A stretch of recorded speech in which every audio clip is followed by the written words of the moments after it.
Paul Brousse, à PHP, à Villejuif dans le Val-de-Marne. Merci d'être avec nous. Vous ne soignez pas directement des malades du Covid puisque vous êtes spécialiste du foie. Mais ce que vous craignez, c'est une deuxième vague dont on parle beaucoup, une deuxième vague de malades d'autres pathologies qui n'ont pas consulté pendant l'épidémie. Oui, évidemment. Cette deuxième vague, c'est évidemment ce qu'on craint, avec des patients qui n'ont pas consulté parce qu'ils craignaient le Covid-19. Mais cette deuxième vague, on l'attend correctement. On a réussi à s'organiser lors de la première vague. On devrait être capable de s'organiser lors de la seconde vague. C'est très important que les malades viennent à l'hôpital, parce que s'ils attendent trop, on va se retrouver avec une perte de chance pour ces malades. Il y a un papier récent anglais qui vient de démontrer qu'après 3 mois, on est à moins 17% de chances de survie, et après 6 mois, moins 30%. Donc c'est très important que les malades viennent, on les attend et on est prêt. Pourquoi les malades ne viennent plus à l'hôpital? Simplement par peur du Covid-19? En fait, ça bloque un peu à tous les niveaux. D'abord, certains malades pensent être atteints du Covid-19 alors qu'en fait, ils sont fatigués du fait d'un cancer, puisque le cancer, ça fatigue autant que le Covid-19. Au plan radiologique, finalement, tous les services de radiologie ont fait des scanners thoraciques.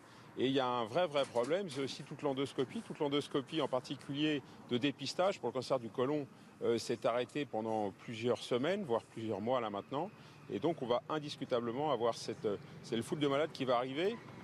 Finalement, là on est le plus prêt à les accueillir, c'est à l'AP, puisqu'on a mis en place plein de choses modernes, et en particulier la téléconsultation qui va permettre d'accélérer cette prise en charge de cette seconde vague. Oui, mais indiscutablement, on est un peu inquiet de cette seconde vague qui est en train d'arriver. Qu'est-ce que vous pouvez dire aux patients pour qu'ils reviennent vous voir, qu'ils n'hésitent pas à consulter, que l'hôpital a mis en place peut-être des entrées différenciées entre les Covid et les non-Covid, par exemple? Clairement, on a mis en place des parcours dédiés. On fait des PCR systématiques à tous les malades pour lesquels on envisage une intervention, et au moindre doute un scanner thoracique. Donc on a clairement identifié tous les risques. On a beaucoup appris en organisation lors de cette crise. C'est probablement là où on a fait le plus de progrès. Et il y a un point très important qu'il faut que les gens comprennent. On ne va pas les blâmer s'ils viennent tardivement à l'hôpital. Ce qu'on a vu récemment, c'est des malades qui n'osent plus venir à l'hôpital parce qu'ils se rendent bien compte qu'ils ont quelque chose, mais ils ont peur d'avoir des reproches à l'hôpital. Donc évidemment, on ne va pas blâmer ces gens. On les attend, on va s'occuper d'eux comme on s'est occupé des malades Covid-19.